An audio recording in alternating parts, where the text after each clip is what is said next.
வணக்கம்ண்ணா. உங்க பேர் என்ன? என் பேர் ராஜா.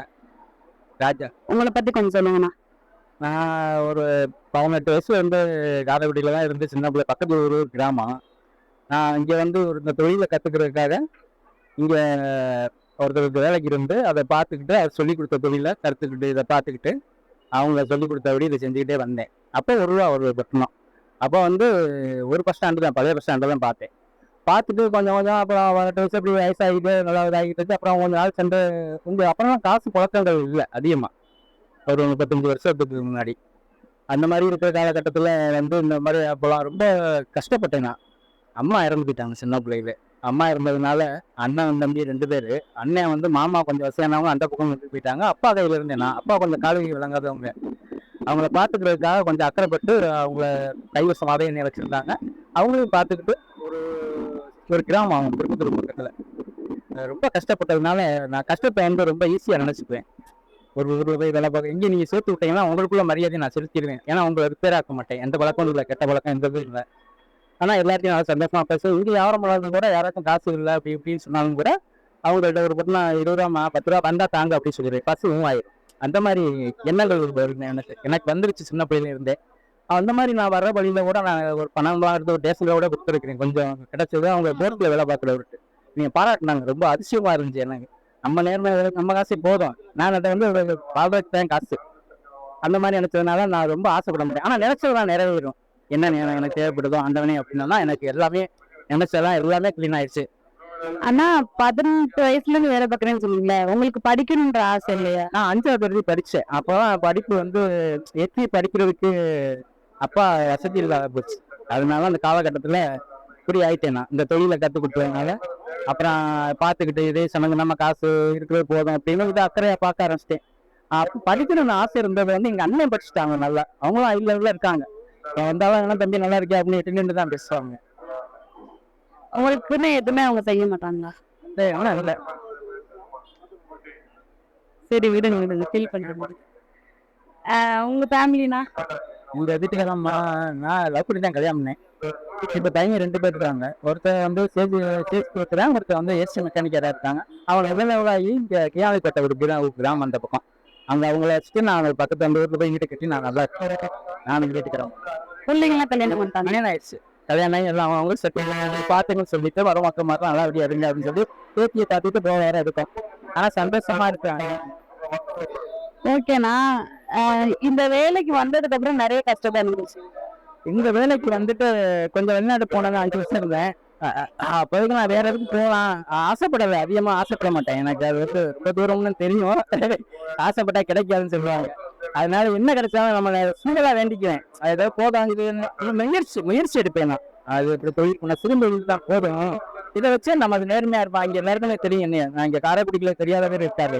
ஏன்னா இந்த மாதிரி சுண்டல் வியாபாரம் பண்ணுறதுனால பல பேர் வந்து பெற அதனால 18 வருஷம் இருக்கிறதுனால அந்த டைம் சின்ன பிள்ளைங்க நான் தண்டியா அன்னைக்கு பார்த்த மாதிரி இருந்தாப்புல இன்னைக்கு அப்படின்னு நினைப்பாங்க. எனக்கு அந்த ஆசைகள் போய் அதை சொல்ற வார்த்தைகள் எனக்கு ரொம்ப பிடிக்கும். அவங்கள மரியாதையா சொல்லுவேன், மரியாதையா பேசுவேன். யார்ட்டையும் கோவப்பட மாட்டேன். அந்த சிரிச்ச முகத்தோட நான் யாரும் பார்த்து எனக்கு போதும் இந்த இருக்கிற காசு ஒரு நாளைக்கு 500 ரூபா 600 ரூபா கிடைச்சாலும் சந்தோஷப்பட்டுக்கிட்டே போவேன்.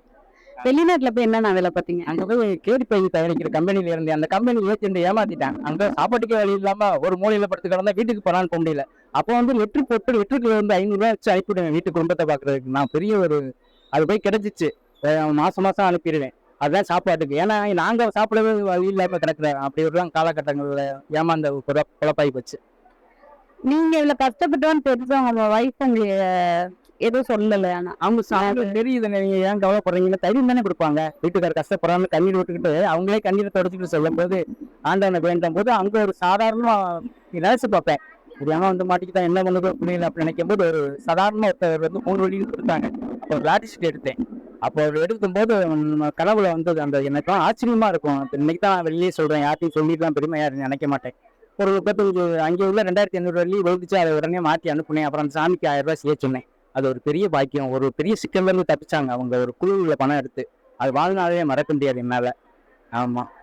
இப்போ அவங்க வயசு என்னென்ன பண்ணிட்டு? இப்போ அவங்க வந்து ஒரு கம்பெனி இருக்கு நம்ம ஊருக்கு பக்கத்துல. துணி வெட்டி இது பண்றது, பீஸ் வெட்டி அவங்க சம்பளத்துக்கு போறாங்க. உடம்பு அப்பப்போ சரி இல்லாம தான் வருது. எல்லாமே கஷ்டம் தான்.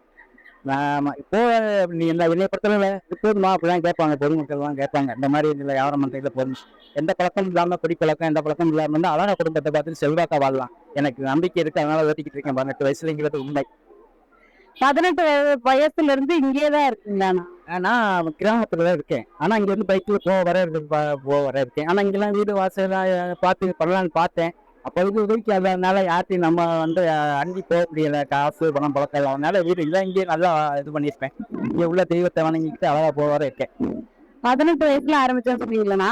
அப்ப என்ன ரேட்டுக்கு போச்சிருந்தது? அப்போ வந்து அப்போலாம் பட்டாணி 13 ரூபா, நிலக்கடலை எல்லாம் 12 ரூபா, அந்த மாதிரி குறைச்சி தான் எல்லாமே இருந்தது. அப்போ 50 ரூபா தான் பெருசு. 35 ரூபாய்க்கு ஆரம்பிச்சோன்னா பெரிய காசு. அது அப்படி நினைச்சிட்டு போயிட்டு இருப்பேன் ஒரு காலகட்டத்துல.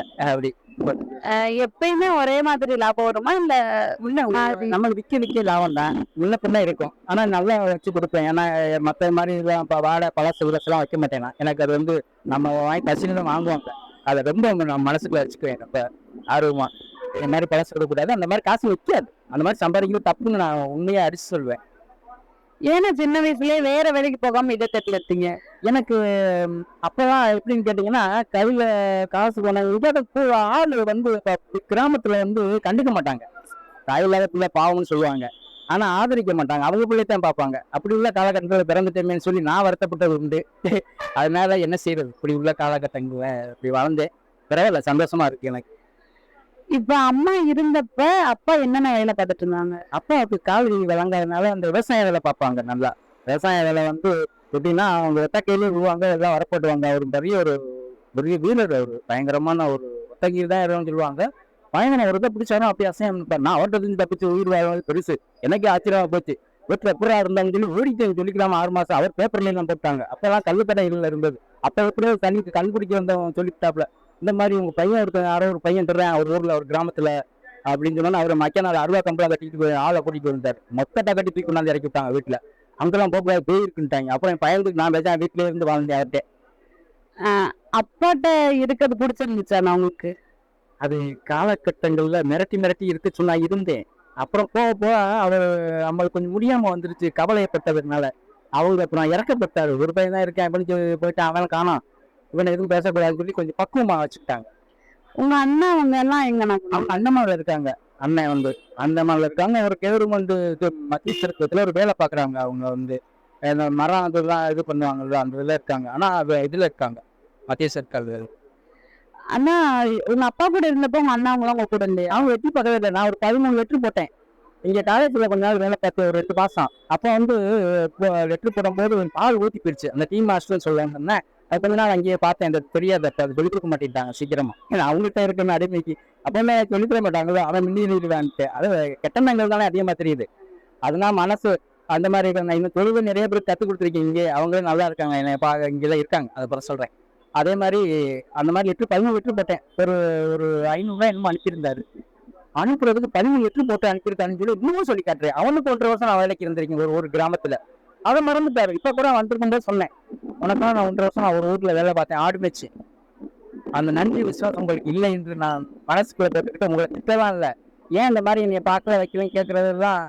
அவங்க ஒரு விதமா இருக்காங்க, கூட பிறந்தவனே இப்படி இருக்காங்க அப்படின்னு சொல்லி நானாவே அதை மதிச்சுட்டு அந்நியத்துல உள்ளவங்கள்ட்ட பழகி நான் அன்பை சேர்த்துக்குவேன். அதான் எனக்கு ரொம்ப பிடிக்கும். ஓகே, என்ன இப்ப உங்களை மாதிரி சின்ன வயசுல வேலை பாக்குறாங்களா, 18 வயசுல வேலை பார்க்க ஆரம்பிக்கிறாங்களா, அந்த மாதிரி பசங்களுக்கும் பொண்ணுங்களுக்கும் நீங்க என்ன சொல்லுவீங்க? அந்த மாதிரி வேலை பார்க்குறவங்க இப்போதான் கம்ப்யூட்டர் காலங்கள். நாங்கள் இருக்கிற வேலைக்குள்ள நெட்டு இந்த மாதிரி உள்ள காலங்களில் வந்து ரொம்ப சிரமம் வேலை கிடைக்கிறது, சாப்பாடு கிடைக்கிறது கஷ்டமான காலகட்டங்கள். இப்போ சூப்பர், எந்த வேலை பார்த்தாலும் 15,000 30,000 ரூபா, அதுக்கு தகுந்தபடியெல்லாம் இப்போ சம்பளம் கொடுக்குற அளவுக்கு பெண்களுக்கு அதிகமாக கொடுக்குற அளவு, ஆம்பளையோட பெண்களுக்கு அதிகமான சம்பளங்கள்லாம் இப்போ கிடைக்கிது. இப்போ பையன்களும் அளவு அவங்களுக்கும் வெளிநாடு அது இதுன்னு போகிறாங்க வர்றாங்க. இப்போ படிப்பு இல்லை, இப்போ மெயினாக படிப்பு நம்பர் 1 இருக்கணும். நான் படிக்கலையே அப்படின்னு சொல்லிட்டு நீங்கள் கூட ஒரு வேலை கேட்டீங்க, இது என்ன நீங்கள் படிக்க ஏன் விரும்பலை அப்படின்னு சொல்லி 2 வார்த்தை கேட்டீங்க. அது உண்மையான வார்த்தை. 5வது அறிவு படித்தது அவ்வளோதான். அந்த நேரத்தில் 5வது படித்து சர்டிஃபிகேட்லாம் வாங்கி எல்லாமே கையில் வச்சுருக்கேன், விளையாண்டுலாம் போயிட்டு வந்தாச்சு. அப்போ படிப்பு தான் உயர்ந்தது. கண்டிப்பாக நம்பர் 1 அதுதான். எல்லாருமே பெண்கள் பையங்கள்லாம் சொல்கிறத கேட்டு, அம்மா அப்பா சொல்கிறத கேட்டு நல்லா வாழ்ந்தா அவங்க இருக்கிறது வந்துடும். நல்லா ஒரு பாடமாக வந்துச்சுன்னா நல்ல ஒரு வாய்ப்பு, வேலை கிடைக்கும். நீங்க படிக்காதனால உங்க பிள்ளைங்கள டிகிரி படிக்க வைக்கணும்னு ஆசைப்பட்டீங்களாண்ணா? ஆசைப்பட்டு எல்லாம் பண்ணிட்டு தான் இருந்தேன். பையங்களுக்கு சொல்றத கேட்க பையங்களை வீட்டு பெண்ணுங்க தான் கேட்பாங்க அதிகமா. வீட்டுல அம்மா அப்பான்னு பாசம். பையன் எல்லாம் கொஞ்ச நாள் எதுனாலும் மாறிடுங்க. என்ன சொல்றாரு என்ன கேட்கிறாருங்க. நம்ம வாணியம் பண்ணி தம்பி இப்படி கஷ்டப்படுறேன் அப்படி பண்றப்பா இருப்பான் இப்படி ஓதிக்கிட்டே இருக்க முடியுங்களே. காதுல ஏற அந்த தம்பிங்களுக்கு இப்ப பெண்கள் அம்மா அம்மா கஷ்டப்படுறதுன்னா இறக்கங்கள் இருக்கும். சூப்பர் ஒண்ணு பெண்கள் தான் அதை சொல்றத கேட்குங்க பொம்பளை பிள்ளைங்க. அப்போ உங்க பசங்க என்னென்ன படிச்சிருக்காங்க? பசங்க ஒருத்தன் 12வது ஒருத்தன் 10வது எல்லாம் அப்படியே இருந்துட்டு அவன் பாக்குற வேலையை பார்த்துட்டு கொஞ்சம் 20 வயசுல அப்புறம் கல்யாணம் பண்ணி ஒழுங்கா இருப்பாங்க அப்படின்னு அந்த வயசு வந்தா கட்டி வச்சாச்சு 2 பேருக்கும். பேத்திக்கெல்லாம் இருக்கு. அவங்க வாட்டில லைஃப்பை பார்த்துட்டு இருக்காங்க. ஒருத்தன் வண்டி ஒருத்தன் சொன்னேன். வீட்டுக்குன்னு உழைச்சு கொடுத்தாங்களாண்ணா? வீட்டை அம்மா அப்பா எல்லாம் கவனிக்க மாட்டாங்க பையங்க. இப்ப எல்லாம் பெரும்பாக்கம் பார்க்கும்போது என்னப்பா நல்லா இருக்கியாப்பா நல்லா இருக்கப்பா ஏன்னா பார்த்து நாங்கள் ரொம்ப சிரமப்படுறோம்னா அப்படி என் பொண்ணடியை பார்க்கறதுக்கு நேரம் இல்லை எங்கட அப்பா வேற இது வேற அதுன்னு சொல்லிக்கிட்டு அப்படி கிளம்பிடுவாங்க. பொம்பளை பிள்ளை நின்று கேட்கும். அம்மா இருமா நான் பண்றேன் அது நம்ம படிப்பு வேலை கிடைச்சிருக்கோம் அப்படின்னு சொல்லுங்க. இவங்க அதெல்லாம் சொல்ல மாட்டாங்க. வண்டி பைக்கை திருப்பி 80 போயிடுவேன். ரொம்ப சிரமம் தான். ஆனா நீங்க இத மடிச்சு கொடுக்கும்போது ஏன் இந்த பண ஓலையை குறிச்சு கொடுக்குறீங்க? இது ஸ்பூன் பிளாஸ்டிக்லாம் தடை பண்ணாங்கல்ல அதை அதுல இருந்து இதை யூஸ் பண்ணக்கூடாது. நம்ம ஒரு முயற்சி எடுப்போம் அப்படின்னு சொல்லி பண ஓலையை போய் எங்க இருந்தாலும் சரி ஒரு வேலையை வெட்டிட்டு வந்தோம்னா ஒரு வாரத்திலேயே வரும். அந்த மாதிரி சின்னமா வெட்டி இதை கொடுத்தோம்னா ரொம்ப பேர் ஆச்சரியப்படுறாங்க. என்னை வாழ்த்திருக்காங்க. எனக்கு இதை மெனக்கெடுவேன். நான் எங்க இருந்தாலும் போய் கிராமத்துல இருப்பேன். அங்க போய் எடுத்துட்டு இதை எடுத்து வெட்டி அழகா பச்சையாவே கொடுப்பேன். அது என்னன்னு தெரியல. எல்லாம் ரொம்ப பேர் எனக்கு மெனக்கட்டும் வெட்டிக்கிட்டு வரேன் கேட்டுருக்காங்க. என்ன கரண்டி போன பேர் காசு மிச்சு சில பேர் சொல்லுவாங்க நீ காசு மிச்சம் பண்றதுக்காண்டி ஓலையை கொடுக்குறீங்க அப்படின்னு ஆசால்ட்டா சொல்லுவாங்க. நம்ம அந்த மாதிரி நினைக்கல.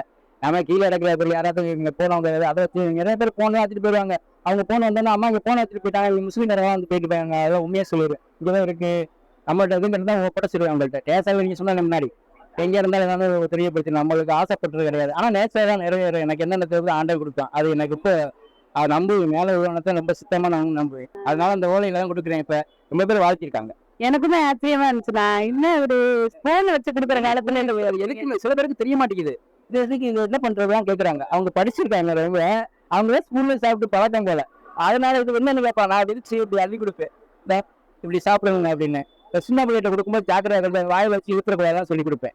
ஏன்னா அவங்ககிட்ட மெயினா சின்ன பிள்ளைகிட்ட கொடுக்கும்போது மட்டும் இந்த வாயில் வச்சு இழுத்துறாமா பாத்துக்கங்கம்மா சரிப்பா தம்பி அப்படின்பா. சரிண்ணே அப்படின்பாங்க. உங்களுக்கு எத்தனை வயசுண்ணா? எனக்கு வயசு சரியாக 52. 52 வயசு.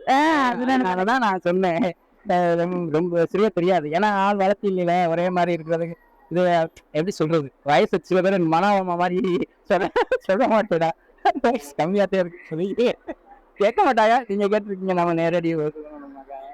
இப்ப இந்த வியாபாரம் பாக்குறீங்கன்னு வைங்களேன். இது மாதிரி பாக்குறவங்க சில பேரு நார்மலா இருப்பாங்க. நீங்க பார்க்கவே டீசெண்டா இருக்கீங்க. ஆமா என்ன ரொம்ப பேர் அன்னைக்கு பார்த்த மாதிரியே இருக்காம அன்னைக்கு பார்த்த மாதிரியே இருக்கு அஜா அப்படிம்பாங்க. நான் என்ன கவலைப்படாம நல்லா இருக்கா அப்படின்னு மனசுல எதுவும் கவலை நான் நினைச்சிக்க மாட்டேன். என்ன நடந்தாலும் சரி அதனால திருத்திக்கிட்டு போயிடுவேன். கஷ்டம் நம்ம விட இருக்கட்டாங்க வெளியெல்லாம் காட்டிக்கிட்டு இருந்தா தொழில் பண்ற நம்மள அப்படி ஒரு மாதிரியா சோகமா இருந்தோம்னா கண்டிப்பா ஒரு மாதிரியா இருக்க வர அங்க போவாங்க. அந்த மாதிரி ஒரு தொழில் பண்ணும்போது நல்லா சிறப்பா பண்ணணுங்கிற ஒரு ஆர்வம் சின்ன பிள்ளை இருந்து இருக்கு. அதனால சில பேர் இப்போ காசு இருக்கணும் 10 ரூபா பஸ் கூட சின்ன பிள்ளைலாம் கேட்குங்க. அந்த காலேஜ் பிள்ளை பையங்களாம் ஏன்னா 10 ரூபா குறையா இருக்கணும் சரி 10 ரூபா வாங்கிட்டு போற ஆளை கொடுப்பா அப்படின்னு சொல்லி நிறைய பேருக்கு பண்ணியிருக்கேன். அதனால சேர்ந்துருக்கு திருப்பி கொடுத்துருக்காங்க. பெரிய விஷயம் இல்லை இப்போ எல்லாம். ஏன்னா 5 ரூபா 10 ரூபா சாதாரணமா இருந்தாலும் நம்ம சாதாரண சொல்லக்கூடாது. அந்த நேர்மை கொடுக்குறாங்க அவங்கள தேடி நான் மறந்துடுவேன். அவங்களே கொடுத்துருவாங்க சின்ன பிள்ளைங்க. அவங்க அந்த நம்மள்கிட்ட வர்றவங்க அந்த கலாச்சாரம் லட்சுமி கலாச்சாரம்னு சொல்லுவாங்க. அந்த இடத்துக்கு போய் சேர்ந்து திருப்பி வந்துடும். எனக்கு நல்லா தெரியும் மனசு சொல்லும் என்கிட்ட. அது ரொம்ப எனக்கு பிடிக்கும். அதனால நான் எல்லாமே ஜெயிச்சிட்டேன். நல்லா இருக்கு. ஓகேண்ணா ரொம்ப சந்தோஷம். நான் உங்களோட பேசுறது உங்க வேலையும் விட்டுட்டு எங்களோட ரொம்ப பேசினதுக்கு ரொம்ப நன்றி. நன்றி. It's just a walk. The one that's going to